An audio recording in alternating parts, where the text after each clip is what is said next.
यह परमेश्वर की योजना है कि मसीह वह चट्टान जिससे जीवन का जल बहता है ताकि मानव की प्यास बुझ सके और मनुष्य अनंत जीवन प्राप्त कर सके, उसे मारा जाए।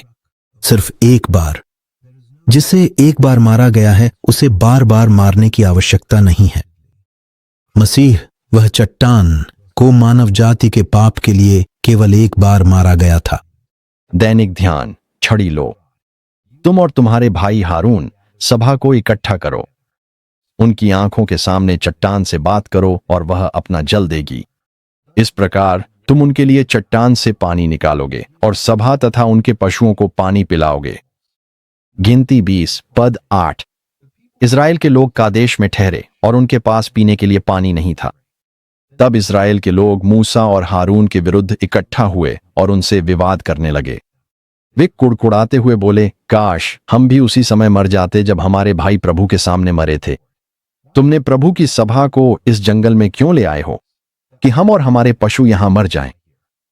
तब मूसा और हारून सभा से दूर मिलाप वाले तंबू के द्वार पर गए और मुंह के बल गिर पड़े और प्रभु से पुकारने लगे।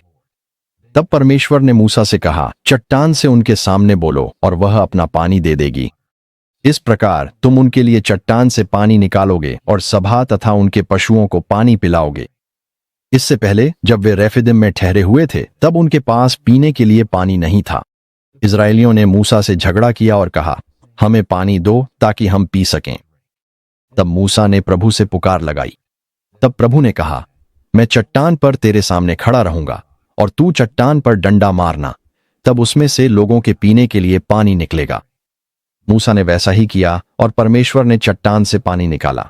पहली बार जब उनके पास पानी नहीं था तो परमेश्वर ने मूसा से कहा कि वह चट्टान पर डंडा मारे, लेकिन इस बार उसने कहा कि वह चट्टान से बोले। परमेश्वर ने ऐसा क्यों कहा? यह चट्टान मसीह का प्रतीक है और सब ने वही आत्मिक पेय पिया, क्योंकि वे उस आत्मिक चट्टान से पीते थे जो उनके साथ चलती थी और वह चट्टान मसीह थी। 1 कुरिन्थियों 10 पद 4।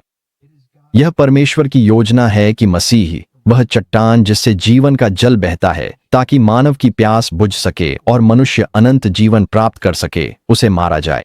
सिर्फ एक बार। जिसे एक बार मारा गया है उसे बार बार मारने की आवश्यकता नहीं है। मसीह वह चट्टान को मानव जाति के पाप के लिए केवल एक बार मारा गया था। मसीह की मृत्यु ने मनुष्य के पाप और श्राप को हटा दिया और उसके लिए जीवन बन गई। अब मनुष्य के लिए इतना ही पर्याप्त है कि वह चट्टान से बोले। उसके लिए इतना ही काफी है कि वह अपने पापों को स्वीकार ले। यदि हम अपने पापों को स्वीकार करते हैं तो वह विश्वास योग्य और धर्मी है कि हमारे पापों को क्षमा करे और हमें सारी अधर्मता से शुद्ध करे। 1 यूहन्ना 1:9। परमेश्वर ने मूसा और हारून से कहा कि वे चट्टान से बोलें ताकि इस सत्य को प्रकट किया जा सके। उत्सव के अंतिम दिन, जो महान दिन था, यीशु खड़े होकर पुकारते हुए बोले, यदि कोई प्यासा है तो वह मेरे पास आए और पिए। जो मुझ पर विश्वास करता है, जैसा कि पवित्र शास्त्र में लिखा है, उसके हृदय से जीवन के जल की नदियां बहेंगी। यूहन्ना 7 पद 37 से 38।